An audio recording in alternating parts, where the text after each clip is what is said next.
Hello and welcome. I'm Steve Clemons, editor-at-large of The Hill. Thanks for joining us for our second session of our timely and important discussion of the future of education. During this hour, we're going to take a virtual plunge into how technology and new ways of thinking about how and where we can learn are shifting the education landscape. I'd like to thank our sponsors, Nokia and the American Federation of Teachers, for their support of today's conversations. As schools begin to reopen across the country, how will the past year of digital learning impact the classrooms of the future? How can technology be leveraged in a way that is equitable and successful for the generations of students yet ahead? We're going to be hearing from tech experts, state and federal policymakers, school leaders, and more. But before we get underway, you can tweet us at The Hill Events, at the hashtag TheHillEd, The Hill ED. We're broadcasting live, and we'll be taking your questions throughout the program. They've been some great questions. And with any live stream, you could experience occasional trouble. Just push refresh. I hear it will hopefully help you. It never helps me, but I always find that line the funniest of the things I have to say. But good luck with it. My first guest of this hour is the acting chairwoman of the Federal Communications Commission. I've already been talking about her today and her role in the E-rate program and connecting lots of students in lots of different ways to high-speed internet and digital learning. Jessica Rosenworcel has been focused on eliminating the homework gap during her time at the FCC. Recently, the FCC approved the Emergency Broadband Benefit Program and created a broadband data task force to take steps towards this goal. We look forward to speaking to her about what else is on her dashboard for the future. Acting Chairwoman Rosenworcel, it's great to see you. Let me just start out. You've got your new role, your new job. Let me just be facetious. What have you done for children lately? Well, first of all, thank you for having me. As you know, I care deeply about us as a nation solving our digital divide. And it's especially important to me that we leave no child offline. And during this pandemic, so many students have been shut out of the virtual classroom.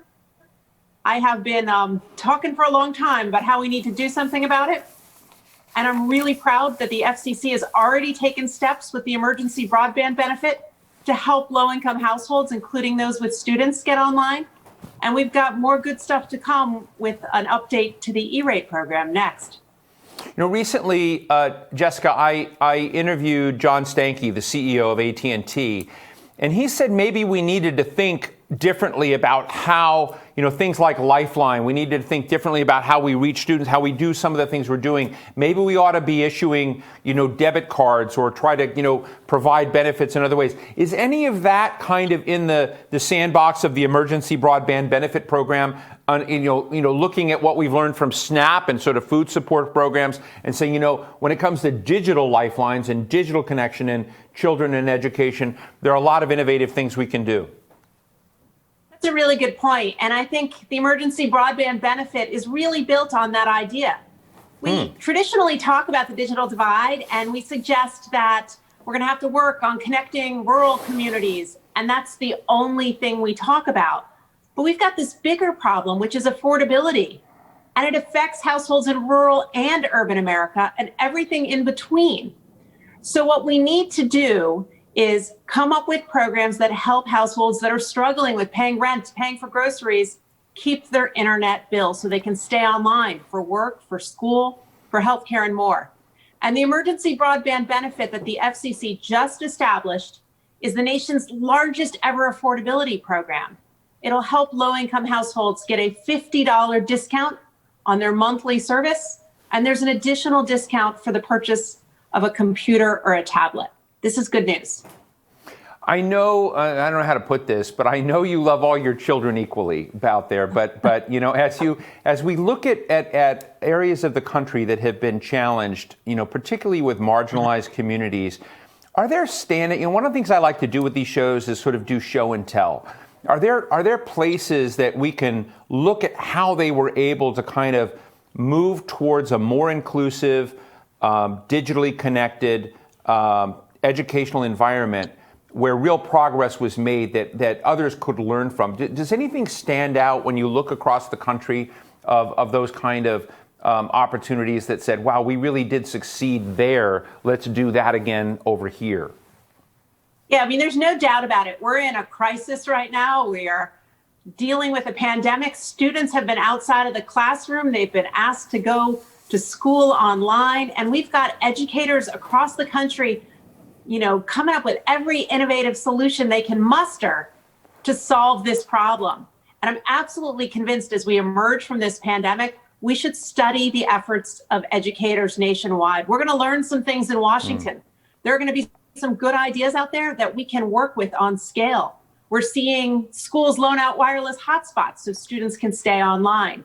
We're seeing major cities blanket the student community with broadband and help get them connected at home. We're seeing very creative wireless policies where wireless signals are beamed out from the school to the students' households so they too can stay online for class and do their nightly homework. I think all of these things are going to be part of our connection for students in the future. It's all part of how we solve the homework gap. And right now with the American Rescue Plan, which may soon become law, we're going to have an additional $7 billion for the FCC's E-rate program. And we can explore all of those solutions and then start funding them at scale nationwide. Well, I'm glad you mentioned the E-rate program and the American Rescue Plan. And, I just come to you that, you're going to spend some time with President Biden. You already have in the past. I'd like to get a sense on how to ask an unfair question here. Let me, do they get it? I mean, the president has so many different challenges right now across the board. I think it's always interesting when it comes to education, it comes to the homework gap, and it comes to this generation of children that have been impacted by this pandemic. I guess I would ask you, how serious? I mean, I know it's high for you. Do you think it's a high enough priority for other members of the Biden administration as they contend with other challenges at the moment? Well, obviously, there's a lot of attention being paid to shots in the arm, a lot of attention being paid to shots to our economy so we can all get back to work.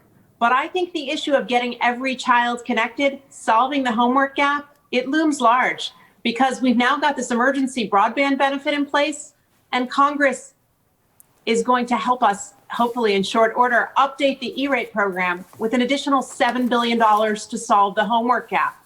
This is more attention to affordability, the digital divide, and the homework gap than we've seen in years. And so we're going to come out of this pandemic. And I think Washington and communities nationwide understand like never before, we've got to get every household connected everywhere for students and everyone else who resides in those houses, those homes. Let me ask you a question. Shortly I'm going to be talking to the governor of Missouri, Mike Parson. I had President of the American Federation of Teachers, Randy Weingarten, earlier. I'm going to have Brian Hendricks on in a moment from Nokia. So we got a governor, we got the teachers, we got, companies. I'd like to hear, just forget your FCC hat for a minute and just let loose. What can each of them do in public-private partnerships? What can each of us, in this contract of how we get this right, what can everybody do a little bit better? What do they need to hear? What would you like to hear from them to help the FCC's work improve? Two things. First, I'd like every local and state official to help size the homework gap. How many students in what communities don't have internet access at home and just can't do their nightly schoolwork? These are the kids sitting in the parking lot after school to get the Wi-Fi signal or outside of the fast food restaurant to go online for class. If we had a better map of where those students are, we would do a better job of solving this problem. And then when it comes to technology, I don't think this is a one-size-fits-all solution. As I mentioned before, we can loan out wireless hotspots from our schools, but we can also do creative things with wireless signals. We might be able to use some new spectrum bands with unlicensed airwaves for all sorts of new solutions that could help us in some of our smaller communities. And I'm excited to learn what's working in the states and our communities, because let's see if we can do it en masse and do it in more places. That's cool. Are you excited about the agenda ahead? I am. Listen, this pandemic has revealed a hard truth. Our nation's digital divide is very real. It's very big, but it has also energized us to fix it, close it, and solve it. And I am an optimist. We're going to take all that energy and do some good things. And Jess, before you go, let me ask you a question. I don't even know anywhere near the answer, but I used to work on spectrum issues like 30 years ago or 20 years ago. So I don't know. I mean, in the area we're talking about, is there enough spectrum? Is the Pentagon sitting on too much spectrum? What's going on with spectrum innovation? I know that this is probably a landmine I shouldn't open up. But I mean, my question is, as you look forward, you help govern that space. Does everybody have what they need when it comes to giving, schools and corporations the right amount of spectrum, which is a limited resource as I understand it? Yeah, this is a big question. But what's also apparent is that our wireless future is really big. We're all doing more wirelessly than we ever have before. But one of the hard truths of science is that our airwaves are finite. We're not making more of them. So we're going to have to get more creative and more innovative in the United States when it comes to using our airwaves so that everyone from the commercial to civic sector has the access they need for the connectivity that we're going to see in our 5G future. Well, Jessica Rosenworcel, acting chairwoman of the Federal Communications Commission, we've had probably our 20th or 30th discussion on these issues. I know. I admire very much your passion on this. And one of the things I'll just tell my audience is, when I knew you when you worked with Senator Rockefeller years ago, and you were kind of working on how do we shape E-rate. E-rate's gone through so many different evolutions, and it continues to, and I just want to, tip my hat. I'm on the opinion side of our operation, so I can do that. And I just want to say thanks, because I know it is the driving passion for Jessica Rosenworcel. So thanks so much for joining us today. Thank you for having me.